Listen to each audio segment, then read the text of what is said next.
bofo de pão que aparece como mágica, igual minha ansiedade e as mãos geladas. Corto fora uma parte e aproveito o resto. Pão mofo e pessoa são duas coisas que eu detesto. Quando você menos espera, está nojento. Pão por fora e as pessoas por dentro. Isso poderia não estar acontecendo se eu tivesse te devorado logo por inteiro. Se eu tivesse te digerido e não lhe deixado de lado, talvez poderíamos ser mais do que pães mofados. Começando o programa de hoje com poesia, né? Estamos começando o programa Literatura Local desta semana e eu trouxe aqui para conversar comigo ele que é professor, escritor, poeta, como a gente acabou de ver, né? Tatiel Zarte. Seja muito bem-vindo, Tatiel. Tudo bem? Tudo bem, agradeço o convite, um prazer estar conversando contigo, Aleixo. A gente sempre tentando ter essas conexões e é um prazer estar aqui podendo falar um pouco de literatura e filosofia. E eu chamei o Tatiel para conversar aqui comigo por dois principais motivos, né? Primeiro, pelo livro Chumbo, Poesia, Filosofia e Arte, que ele publicou. Já faz, acho que um certo tempo, né, Tatiel? Foi durante a pandemia. Durante a pandemia aconteceu a publicação desse livro. Mas eu vejo que ele está ainda circulando, né? Sim, ele ainda circula porque foi feita uma tiragem bem grande desse projeto. Até a contemplação do projeto foi algo bem bacana, porque a gente fez um financiamento coletivo, né? A ideia é que ao longo do ano a gente conseguisse, de fato, juntar o dinheiro para fazer a publicação. E em questão de 30 dias juntou todo o valor, então a gente conseguiu viabilizar o livro muito antes. Então ele chegou em bastante lugares e foi uma receptividade bem interessante que aconteceu com o livro. Então, tu conseguiu fazer a campanha em 30 dias para conseguir juntar o capital para poder juntar o valor necessário para fazer a publicação. Ou seja, tu tem teus fãs. Eu tenho, acho que uma boa rede de contatos e das ações que a gente realiza tanto na educação e de tentar popularizar a filosofia e criar então esses contatos que possibilitaram que a gente conseguisse viabilizar, tanto que no final do livro tem o nome dos apoiadores que de fato conseguiram fazer acontecer o livro Chumbo. E o outro livro, do qual você também faz parte, que é referência a um projeto da Universidade de Passo Fundo, né, da UPF, é esse aqui que é sobre o podcast Ouse Saber, que você teve essa ideia, inclusive, né? Sim, quando estava dentro do curso de filosofia, a gente percebeu que tinha uma grande dificuldade de popularizar a filosofia e voltar a debater no espaço público, né? A gente sabe que a filosofia ela é estigmatizada como algo que pertence a uma elite intelectual, teoricamente. E desafiar os professores e os alunos para simplificar a linguagem, para falar de questões cotidianas, foi essa primeira ideia. O que a gente não esperava era que ia furar totalmente a bolha, né? Hoje o projeto ele é gigantesco, a gente tem então outros projetos similares que surgiram tanto na Universidade Federal de Minas, tanto na Universidade Federal da Bahia, a própria URGS, baseado no nosso projeto, e a gente conseguiu conversar com pessoas incríveis e relevantes como Jeremir Machado, como a própria Márcia Tiburi também, que participou do nosso projeto, para poder debater um pouco de filosofia e fazer com que as pessoas pudessem ter contato com esses intelectuais que tantas vezes parecem ser distantes da nossa realidade, do nosso dia a dia. Vocês retomaram a tradição da ágora, digamos assim, né? Aquele espaço grego, antigo, de debate público, e só que vocês fizeram isso com uma roupagem moderna. A gente tentou adaptar o discurso e vulgarizar a filosofia, de certa forma, né? Porque esse era um espaço que ele era acessível, que a gente não esperava também que a pandemia aconteceu no meio desse processo. Em um primeiro momento deu um desespero de como seguir o projeto, porque a gente se reunia no estúdio, então, da Faculdade de Artes e Comunicação, e de repente a gente não podia mais se reunir. Então a gente começou a fazer as gravações online, o que possibilitou que a gente tivesse então contatos, tanto com a UFSC, com a Universidade Federal de Minas, com professores estrangeiros também, pesquisadores, e consegui então estruturar bem um projeto, e hoje ele tem uma adesão gigantesca ao ponto de ele ter virado um projeto de extensão que possibilita bolsa aos alunos que se envolvem com o projeto até hoje. Mesmo eu não estando mais lá, todos os episódios, como era no começo, durante 4, 5 anos eu estive à frente do projeto, hoje o projeto segue ainda com mais de 100 episódios no ar, no Spotify, acessível para todo mundo. Isso é uma coisa muito legal, né? Porque você conseguiu dar a ideia do projeto, você conseguiu juntar o pessoal para fazer e, ao mesmo tempo, você deixou um legado ali para a instituição porque ele tem uma continuidade. Eu acho que esse é o papel da gente como professor, né? Tanto no livro de poesia quanto no Ouse Saber Podcast, o objetivo é sempre deixar algo. Querendo ou não, depois que um livro de poesia é publicado, depois que um episódio do podcast vai para o ar, ele já não pertence mais a nós, ele vira um objeto descomportado, a gente não sabe como que vai chegar nas pessoas. Tem alguns poemas que eu escrevi que falavam sobre uma temática e as pessoas interpretaram de outra maneira, né? Inclusive no livro Chumbo tem um poema que se chama Balanço, que eu falo sobre um processo que eu tinha na minha infância de fazer um balanço de pneu no jardim de casa. E algumas pessoas associaram a algo mais depreciativo, a pendurar uma corda para um motivo de autodestruição, talvez, né? E não era esse o sentido. Então, esse objeto descomportado, os feedbacks que eu recebi, foi algo bem interessante. Tanto que o livro, eu recebi um registro de um leitor com um livro em Braga e eu fiquei pensando como é que esse livro foi parar lá, né? Como que foi parar em Portugal o livro? E ter um feedback, ter um retorno, ver que as pessoas se identificam de alguma forma com aquilo que eu sentia naquele momento ou que eu senti em algum momento, é muito significativo. Eu acho que, de alguma forma, o que fica da gente é a produção de cultura que a gente realiza ao longo do tempo e essas conexões que a gente faz através da arte, da música, da poesia e da filosofia. E eu gostei muito, pegando o gancho aí para a poesia novamente, voltando para a poesia que a gente começou com ela, gostei muito desse poema Mofo, né? Ao final dele, se eu tivesse te digerido e não lhe deixado de lado, talvez poderíamos ser mais do que pães mofados. Muito legal essa imagem. Onde é que termina o filósofo e onde é que começa o poeta? Eu acho que a poesia ela é uma parte da filosofia, né? Eu acho que a literatura e a poesia e a filosofia eles sempre dialogaram diretamente. Se a gente for falar do Nietzsche, que é alguém que a gente tem um interesse em comum, por exemplo, ele era visto como um poeta, como algo depreciativo, né? Nietzsche não é um filósofo, ele é um poeta. Nossa, que maravilhoso, né? Porque justamente na poesia, às vezes na curva, na esquina do que foi escrito é que está a verdadeira filosofia, aquilo que o Aleixo sente quando ele lê. Então está descrito, mas aquilo que tu consegue pensar, refletir, esse é o papel da filosofia, né? No Brasil a gente vai ter os contos do Machado de Assis fazendo esse mesmo processo com a gente vai ter a possibilidade de achar na literatura, achar na poesia, achar na Conceição Evaristo muito mais questões filosóficas, talvez, que a gente ache dentro da academia muitas vezes, onde não se debate mais tanta filosofia quanto deveria, talvez.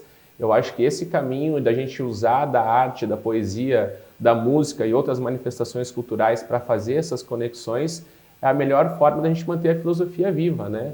A partir do momento que eu defino que a filosofia é só um tipo de produção intelectual, ou um tipo de comportamento, ou um tipo de autor, estou tendo a postura mais antifilosófica do mundo, que é fechar os canais de comunicação possíveis. Tu está tendo uma postura que é mais pós-moderna, no sentido assim de fazer ali uma mistura, né? Que as coisas sejam heterogêneas, né? Que eu acho que, inclusive, até é uma posição assim que vai até um pouco contra a posição oficial da academia como um todo, me parece, né? Esses tempos atrás nós tivemos uma questão ali envolvendo um autor brasileiro, agora esqueci o nome dele, mas ele que escreveu, acho que Torto Arado, né? Que uma crítica literária disse que ele fazia um discurso que não era necessariamente literário. Daí várias pessoas criticaram essa postura da crítica. Sim. Mas eu acho que isso ilustra um pouco, às vezes, como a academia ainda tem essa visão.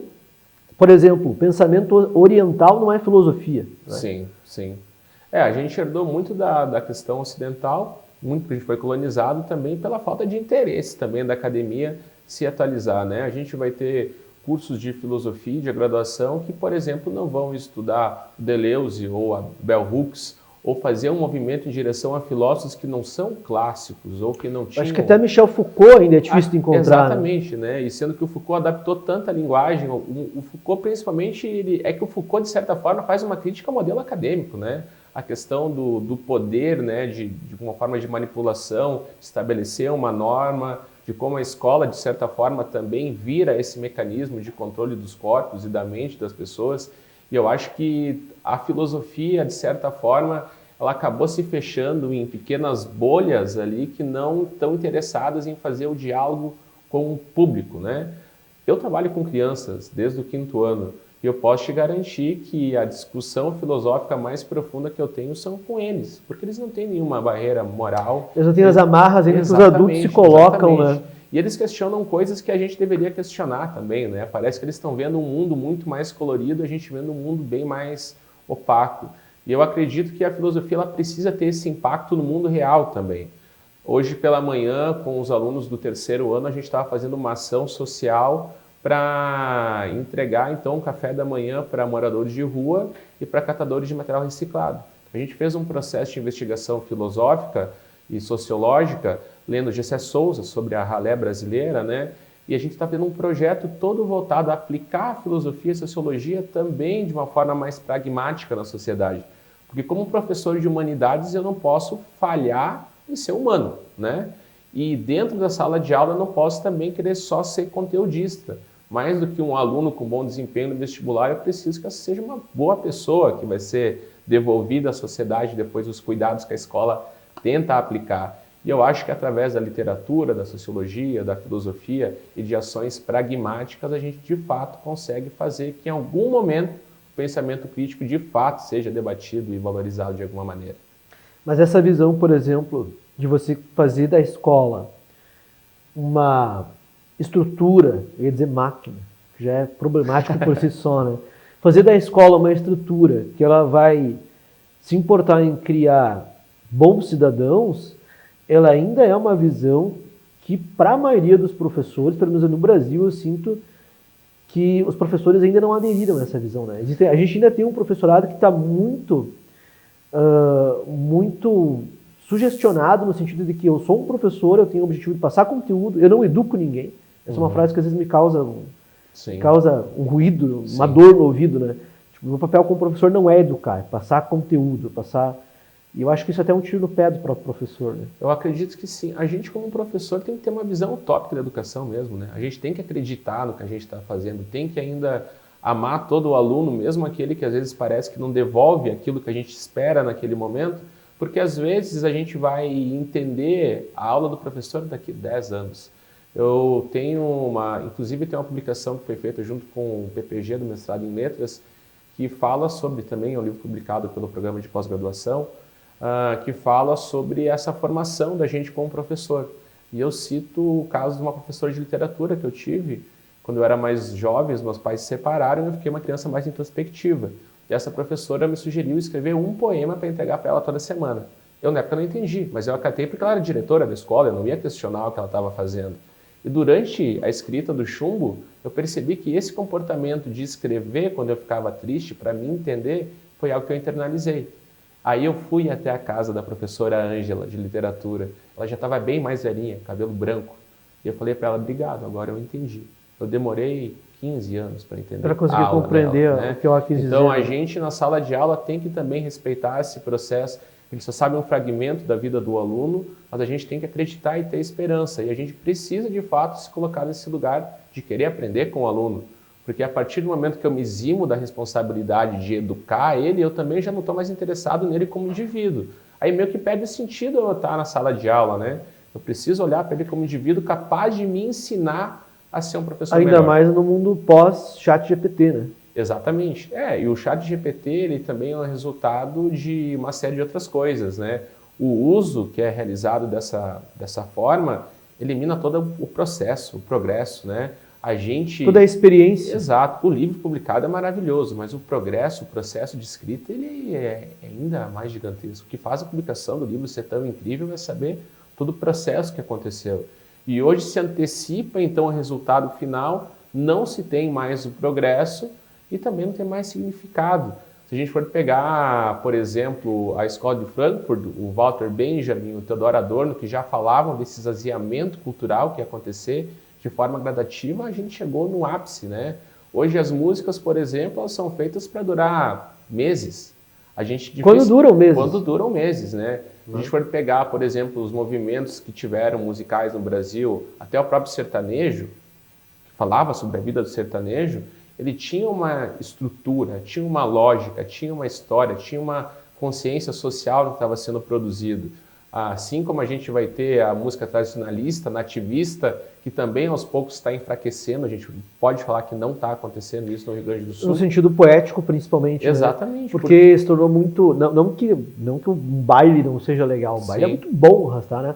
Mas eu percebo que tem se tornado cada vez menos poética e mais voltada para o sentido de entretenimento puro mesmo, né? Porque é o que sobrou o artista também, né? Eu acho que a gente tem ótimos escritores que gostariam de escrever obras diferentes de tudo, mas conseguir publicar onde? Qual que é o público que vai ter acesso? As pessoas são educadas ainda a consumir literatura ou são estimuladas a terem um tempo de ócio para poder fazer a leitura? Mas sabe que quando tu fala isso, me vem muito à mente a questão do Nietzsche, né? Da questão da reação, né? Dos impulsos. Porque, por exemplo, eu fico pensando assim, se está caindo no fundo do poço, deve ter mais fundo para cair. Mas Sim. tem que chegar em um momento que tem que voltar. Sim, sim. Né? Em um momento vai ter que ter um rebote. Eu acho que isso já está acontecendo de certa forma, mas a gente não consegue visualizar o todo, né? A gente tem que entender que alguns discursos já não pertencem a nós. A gente está conversando com uma geração que é completamente diferente, que tem outras demandas, outras visões de mundo que eles escancaram na nossa cara, que a gente até revira os olhos, mas de certa forma eles estão se posicionando. Dificilmente essa geração vai aceitar trabalhar em um lugar por 20, 30 anos sendo humilhado por conta de precisar ficar ali, né? Até porque não tem mais sentido, Exatamente. Né? A ideia do capitalismo no sentido de você acumular bens e com isso garantir a tua felicidade pessoal, ela foi pro ralo nas últimas décadas. E a gente tem um esvaziamento, inclusive, do indivíduo, né? A gente falava do Foucault agora há pouco, o Deleuze, ele vai ainda aprimorar o pensamento do Foucault, falando que o valor das pessoas vai ser o cartão de crédito dela, o CPF, o score, essa é a validação das pessoas dentro da sociedade. E essa juventude, ela já pensa diferente.